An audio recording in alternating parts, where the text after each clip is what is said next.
J'espère que vous allez bien. On se retrouve aujourd'hui pour parler de l'actualité autour du FC Barcelone.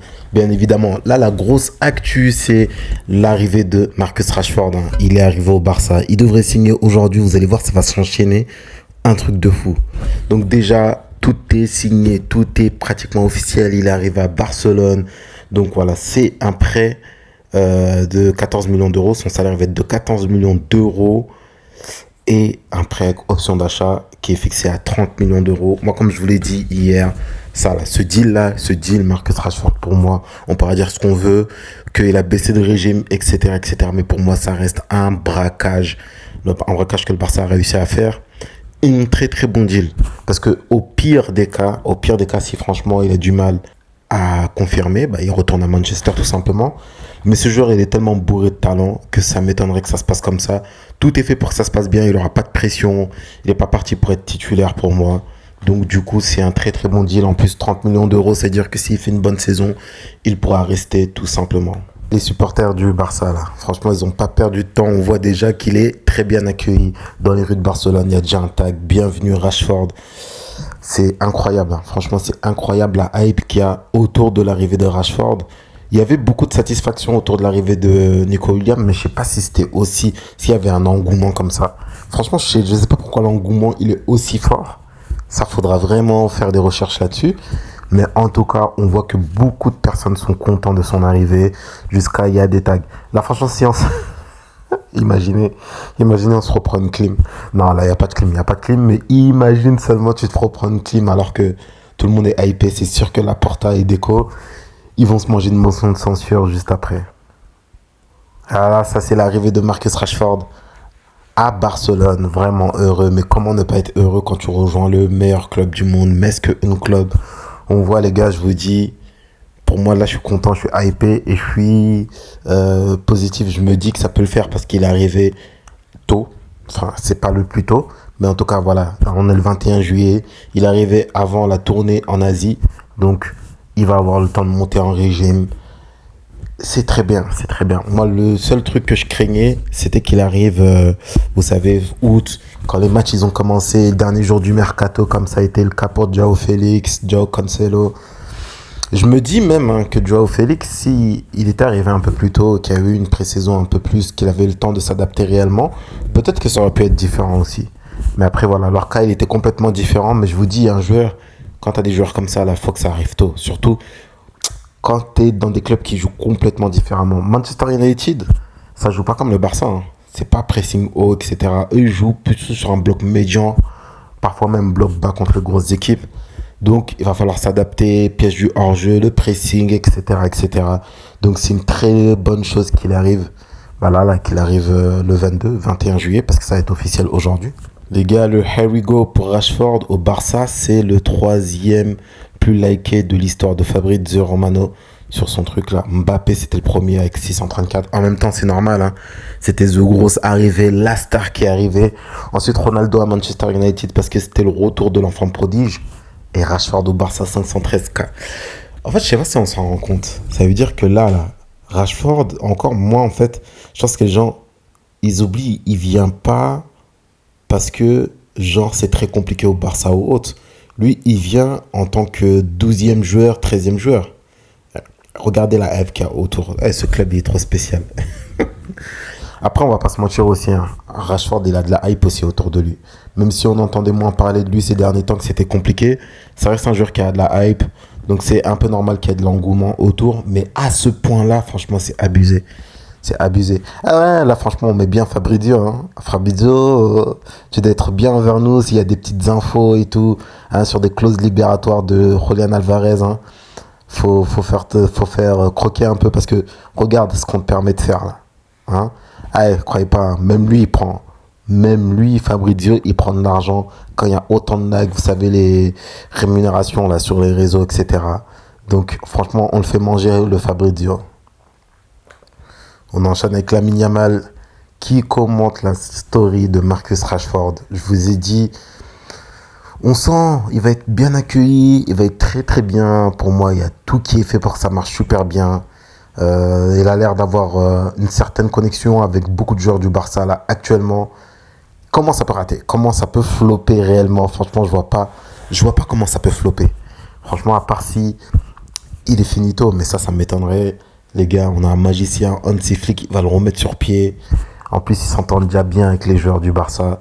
Ça va juste être magique. Nous, on a hâte, hein. Et nous, on est prêts. Nous, on n'a pas eu de match depuis plusieurs semaines, là. Notre dernier match, là, c'était contre Bilbao. Eh, mettez-nous un match, là, rapidement, de pré-saison, qu'on voit un peu les Rashford, qu'on voit un peu les Joan Garcia. On enchaîne avec ce qui pourrait être la composition de l'équipe pour l'année prochaine. Donc là, peut-être, vous allez voir, il n'y aura pas tant de changements que ça. Joan Garcia au cas, ça, il n'y a aucun doute. On repart avec la charnière Inigo Martinez-Cubarsi. Ça a fait ses preuves l'année dernière. Hein. Je vois pas pourquoi on devrait changer cette charnière. Koundé à droite, Baldé à gauche. Sur ça, jusqu'à présent, il n'y a pas de problème. En milieu de terrain, Pedri, De Jong. Hein. Rafinha en 10. Rashford à gauche, Yamal à droite. Lewandowski en pointe. Donc ici, on voit qu'il n'y a pas énormément de changements. En même temps qu'une équipe qui a fait le triplé national et qui arrive en demi-finale de Ligue des Champions, tu n'as pas à chambouler toute l'équipe. Maintenant, comme on a dit, c'était un mercato d'ajustement. Ce qu'il fallait, c'était avoir une meilleure profondeur de banc, c'est-à-dire une profondeur de banc un peu plus qualitative. Si ici, pour moi, on devait changer quelque chose, déjà, le truc le plus important, on l'a fait, c'était le gardien de but. On a ramené Joan Garcia. Ça, pour moi, c'est une très, très bonne chose. Ensuite, pour moi, c'était avoir des doublures chez les latéraux, notamment le poste de latéral gauche. Baldé, il faut une doublure à Baldé parce qu'on a vu que quand il est blessé que Gérard Martin, c'est pas vraiment le même niveau et surtout c'est pas le même profil. Donc pour moi, il faut toujours recruter à ce poste de latéral gauche. Hein. Et là, le joueur qui ressort le plus, c'est Alejandro Grimaldo. En plus, on a vu que sa clause, elle est pas si énorme que ça. Si on arrive à le voir, pour moi, c'est incroyable.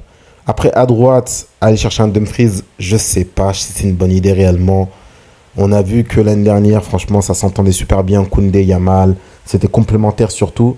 Et Koundé, on a vu que voilà, il faisait s'améliorer sur le secteur offensif, mais aussi défensivement. Koundé, c'est un rock, tu peux pas le passer comme tu veux.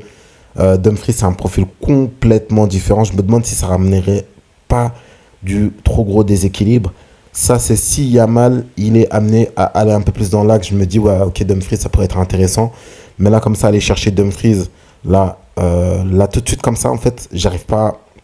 Je dis pas que s'il vient, c'est une mauvaise chose, mais je pense pas que ce soit la priorité là, parce qu'en plus, on a Eric Garcia qui a montré de très très bonnes choses aussi en fin de saison dernière. Ensuite, Pedri, De Jong, il n'y a rien à dire. Après, on sait qu'on a des joueurs comme Casado, Marc Bernal. Bon, Marc Bernal, on peut un peu moins compter parce qu'il revient des ligaments croisés, mais Casado, Gavi, on a tous ces joueurs-là qui peuvent aussi aller titiller une place de titulaire.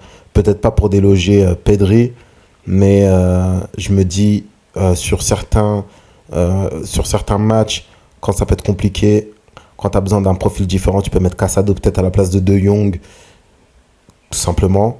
Ensuite, ici, sur le poste de numéro 10, mettre Rafinha. Pour moi, personnellement, encore une fois, ça c'est vraiment mon avis personnel, j'ai un peu des doutes parce que le poste de numéro 10, il est vraiment particulier.